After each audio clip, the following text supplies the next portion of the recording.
and welcome back to the Hairy Housewife YouTube channel, you beautiful lot at home. And as you've probably just seen from that box I've popped down on the floor behind me, I have a package from a company called Vevor, and it's a large one. Now I do know what is inside. It is a 10 by 10 pop-up gazebo. Now you can get this on their website for around about £130. You can get it with PVC or polyester siding and top. I chose the PVC in blue because at the time when they offered this to me, that's all they had in stock. Now this will come in handy for all sorts of occasions. Mainly if you're on this channel, it's for if you're detailing.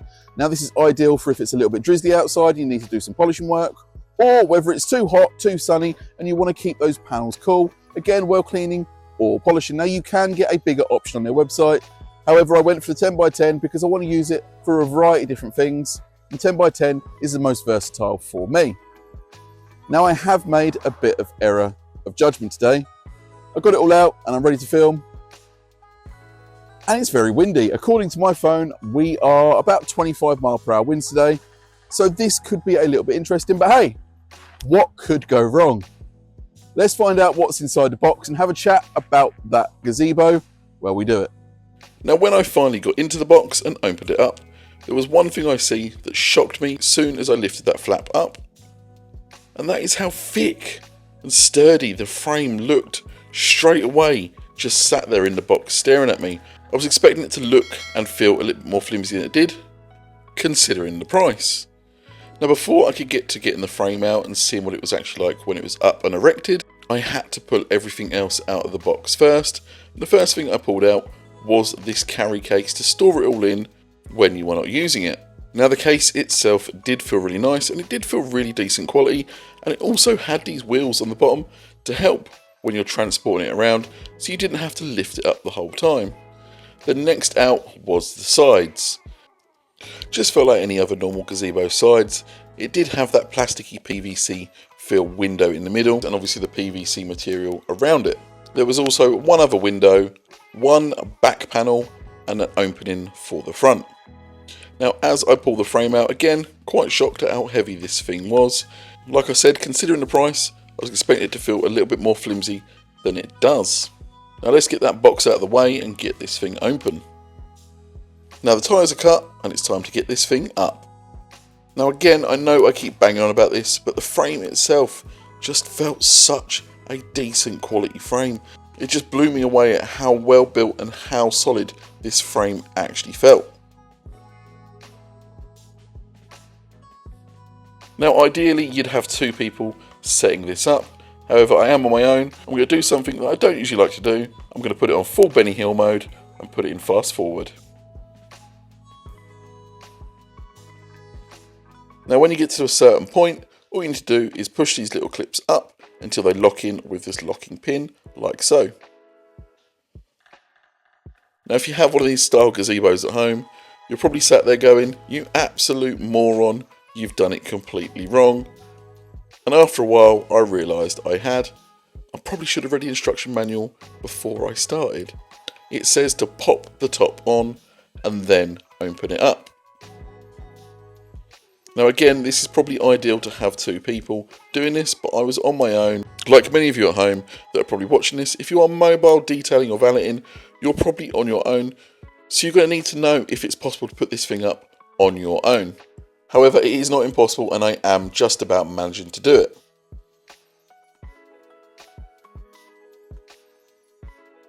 Now once you have all four corners lined up, there is a little bit of Velcro on the actual roof itself, and the bars you just need to pop in place and lock it on together so it doesn't just fall off. And this helps hold it in place when you do start opening the frame up.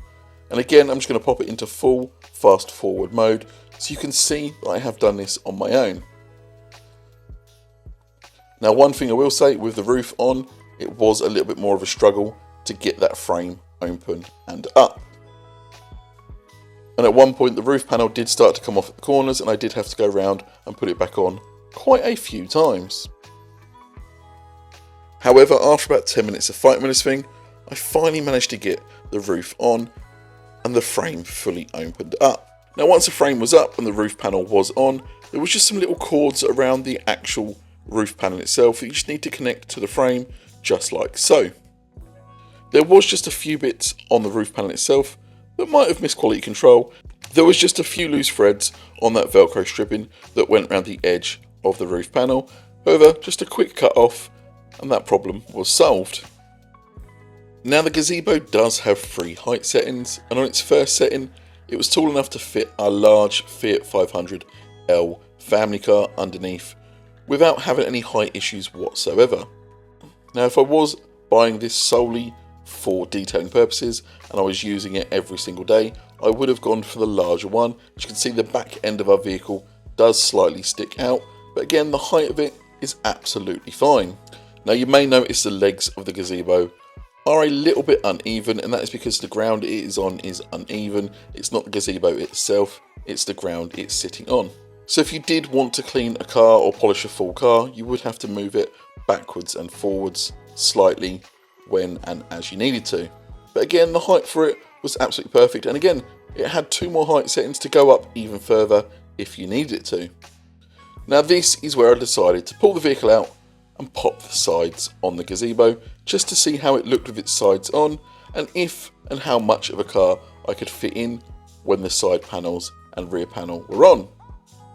Now this is where the review took a little bit of a turn. As you can see, the wind is coming up and it is blowing that panel around everywhere, and it was being quite tricky to get on.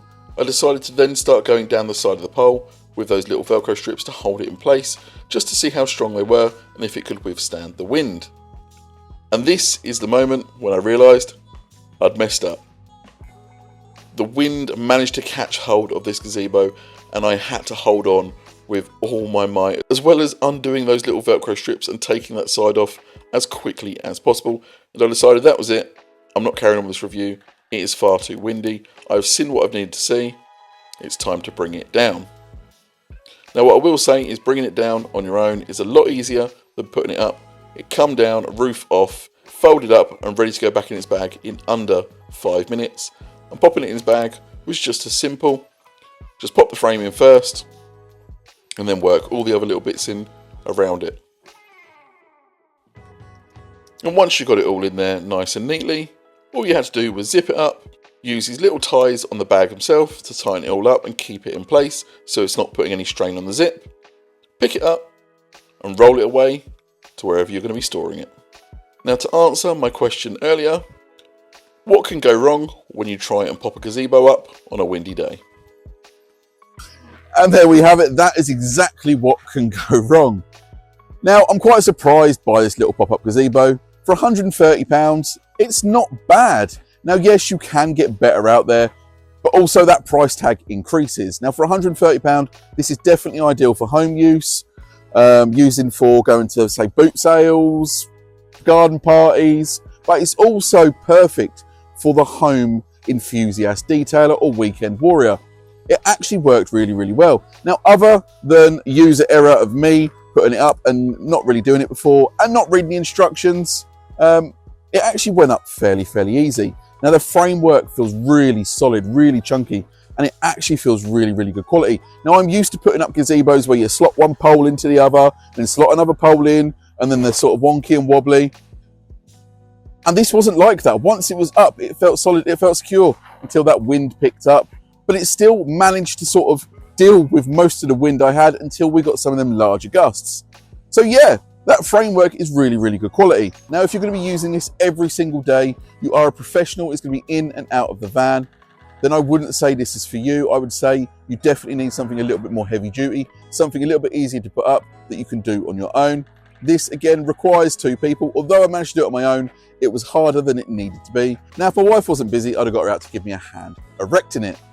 Now, other than the little bits of refinement that it needed around the edges, maybe the loose threads taken out before being sent, it's actually a really nice little gazebo for the money. Like I said, I have used ones that have cost a lot more before and they felt a lot cheaper. And again, if you want to buy something that's a little bit more robust, you're going to have that price tag. Now, for £130, you can't grumble at this Vevor 10x10 gazebo.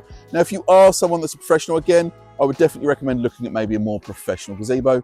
But someone for garden parties, boot sales, market stalls, weekend warriors, this could be ideal for you. So go check it out. Now I can tell you now their customer service for me has been fantastic. Within an hour or two during weekdays working hours, they've always responded to me. I ordered this through them once they said to me, you know, what do you want? I placed my order with them on the Monday. By the Wednesday, this was sent to me, along with another item, which I'll bring up now. I've also got another item from them to review, which is not part of the detailing industry. So go check it out. It's coming out in a few weeks, hopefully on my new and improved other YouTube channel. I'll pop a link in the description below. It's THH Media. There'll be all sorts of videos coming out on there that are non-detailing related. Now back to this. Would I recommend buying it? If you're on a budget, if you're looking for something cheap, you're looking for something to use every now and again, maybe once a week, then I would definitely recommend trying it. Now guys, I've been a hairy housewife. You guys have been great. All the links will be down there below for you to find. And I'll see you again very soon. If my wife wasn't busy, I'd have got her out there to give me a hand erecting it. Yeah. Yeah. Oh.